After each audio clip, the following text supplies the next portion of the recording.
Voilà, là ça marche. Là, c'est mets-le en route. Ça y est, C'est bon? c'est en train d'enregistrer. Et l'image, là, le cadre, il est bon? Ouais, on voit tout. C'est bon?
India,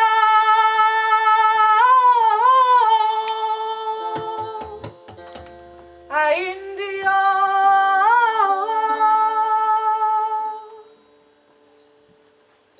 India.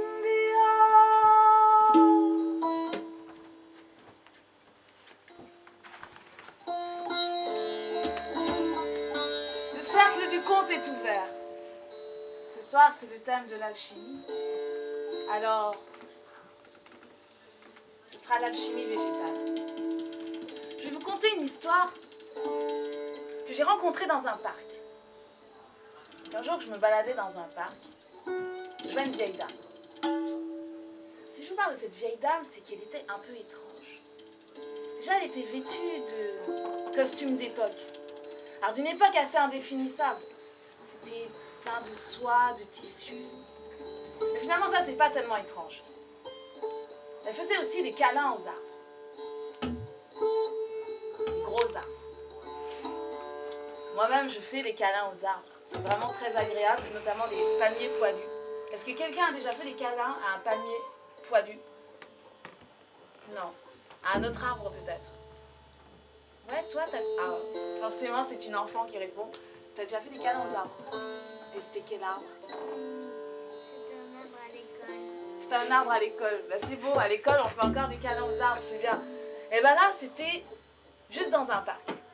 Alors, les palmiers poilus, j'en ai rarement vu dans les parcs, plutôt sur la plage, ils sont tout doux, tout bien. Bon, enfin bon, bref, j'en étais pas là, c'était pour cette vieille dame. Bon, certes, elle fait des câlins aux arbres, c'est une chose. Mais que sa bouche soit en train de remuer comme ça, c'était quoi? Elle essayait d'arranger son dentier ou quoi? Alors je résiste plus, je me dis, je vais la voir, je vais lui demander. Et je m'approche. Je vais jusqu'à elle, je lui demande, mais excusez-moi, mais je vous ai bien vu. Vous faisiez des câlins aux arbres. Et en même temps, j'avais comme un léger bourdonnement dans l'oreille. Est-ce que ce serait possible de prendre l'harmonie?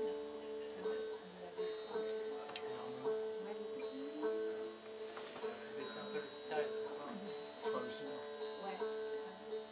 Excusez, c'est des petites... Ouais, bah... Donc avec la vieille, je vais la voir, c'est bien vous qui faites des câlins. Elle fait, mais oui, absolument. C'est en souvenir du baobab à plumes. Baobab à plumes. Vous connaissez le baobab à plumes? Ben voilà, j'étais un peu comme toi. Je suis restée, bah non, je connais pas. Et c'est là que cette femme m'a raconté une histoire qu'elle tenait de sa mère, qui elle-même la tenait de sa grand-mère, qui elle-même la tenait de son arrière-grand-mère. Enfin bref, on peut remonter des générations encore. Il y avait donc, dans le coin d'ici, il y a bien bien longtemps, un baobab à plumes. Pour comprendre comprendre l'histoire de ce baobab, il faut remonter à l'époque où c'était une toute petite graine d'un très gros et grand arbre qui vit bien loin d'ici. C'est un pays plutôt chaud. À vrai dire, on ne sait pas si c'était vraiment un baobab, mais il était tellement énorme qu'on a décidé de l'appeler le baobab. Et cette petite graine, à l'époque, elle était dans un fruit avec tous ses frères et sœurs. Et elle était bercée par les voix des hommes qui venaient palabrer en dessous. Et un beau jour, la coque tombe, explose au sol, et toutes les graines sont éparpillées, dont la graine de notre futur baobab à plumes. Et cette graine se dit, mais on est bien nombreux là. Moi, je suis bien curieux. J'ai envie d'aller voir ce qui se passe là-haut. Aussitôt dit, aussitôt fait. Et s'est niché dans le plumage d'un oiseau qui passait par là.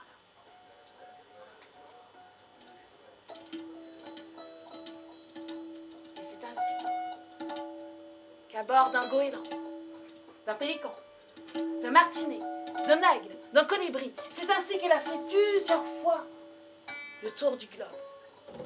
Qu'elle a survolé des plaines, des vallées, des montagnes, traversé des océans, qu'elle a vu des peuplades de tout genre. Certains qui étaient vêtus de poils et de plumes, d'autres qui buvaient le soleil de toute leur peau nue. Et elle a vu. Et ainsi, elle a appris le langage du vent. Et ça a continué.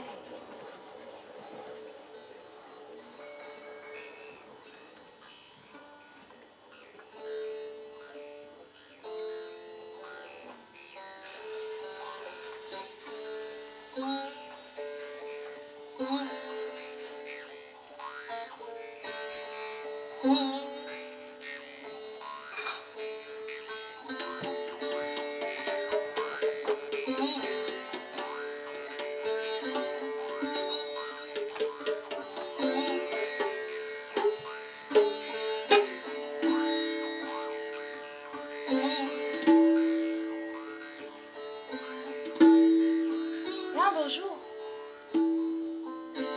la graine qui survolait cette terre se dit, j'irais bien voir ce qui se passe finalement plus près, en bas, là. Après tout, je suis une graine, donc destinée à devenir un arbre. Aussitôt dit, aussitôt fait. La graine s'est éjectée du plumage où elle était, et elle s'est fait balloter de ci, de là, par le vent. Et elle a fini par venir se planter dans la terre d'ici.